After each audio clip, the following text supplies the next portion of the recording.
to start a brand new unit today because we're not going to waste this week and we're not going to waste this time. We're going to go ahead and start a new unit. So I'm going to click off me and we're going to get ready. This is what we're going to work on next.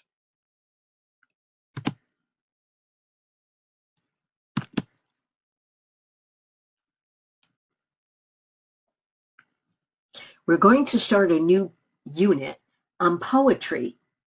Now, you may ask yourself, why do we have to study poetry? And there are many reasons for this. Number one, poems can be fun. It can be fun to study poetry.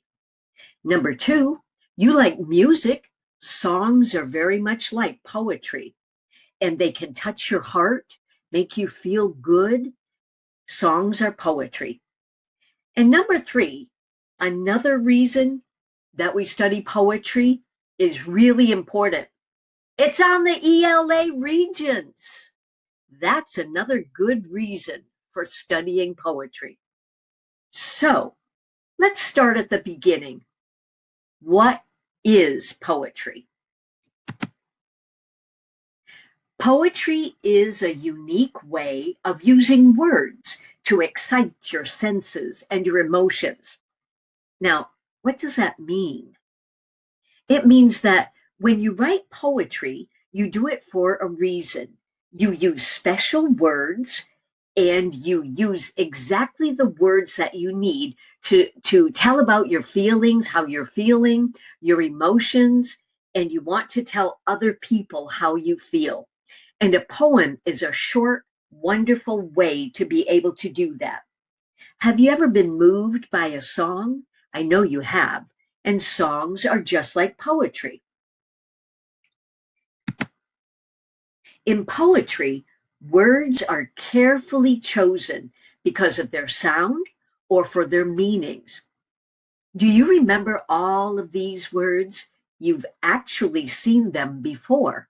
When we studied the poem The Raven by Edgar Allan Poe, we saw how he used the exact perfect words that told us how sad and lonely he was. But the words that he used were perfect. Now, in the next slides, this slide says that poems are famous for expressing emotions like love, depression, humor, beauty. In these next slides, you're going to try to guess what emotions are the poets trying to tell you about. The next slide is a poem by Elizabeth Barrett Browning. It's a very famous poem. It's called Sonnet 43, or How Do I Love Thee? How do I love thee? Let me count the ways. I love thee to the depth and breadth and height my soul can reach, when feeling out of sight for the ends of being an ideal grace. I love thee to the level of every day's most quiet need, by sun and candlelight. I love thee freely as men strive for right. I love thee purely as they turn from praise. I love thee with the passion put to use in my old griefs and my childhood's faith. I love thee with a love I seem to lose with my lost saints. I love thee with the breath and smiles, tears of all my life. And if God choose, I shall but love thee better after death. Can you guess what she's feeling? Hard question, right? Love, deep love for her husband. But did you notice the beautiful words that she used? And when she was using the word thee, that's just an old-fashioned way of saying you. Now, the next one is one of my favorite poems. I'm going to show it to you on the YouTube. It's going to be read to you. It's one of my favorite poems, and I'm going to give you a clue as to how it makes you feel.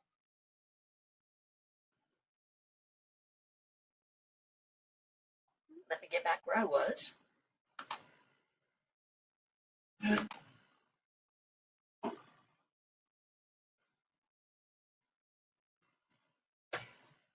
Now, did you understand that this poem was funny or humorous? And did you realize that the girl was making all these outrageous excuses about not going to school? But when she found out it was Saturday, she was cured? That's one of my favorite poems. Now, let's see what you think about this famous poem. This is Trees by Joyce Kilmer.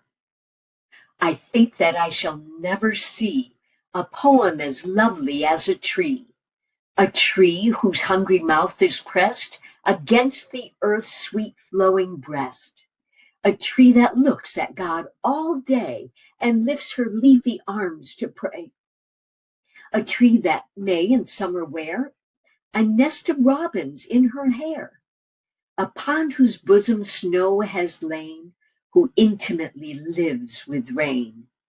Poems are made by fools like me, but only God can make a tree. What do you think this poem is about? It talks about the unique beauty of nature. People can't make a tree. It's just the beauty of nature. Now, do you remember doing this when we were in class? When writing poetry, poets use special structures like similes, metaphors, personification. Later this week, we'll be practicing more with these, and I'll even give you a link to the Kahoot so that you can play the game that goes with these words. Now, we're going to go to another link. This is on Edpuzzle. I think you're going to have to type in this web address in your browser and go and see if you can find a little video that I have for you called What is Poetry? And after that, go back to Google Classroom and click on the classwork for the assignment. Make sure you submit the assignment for me because it will be graded. Talk to you soon.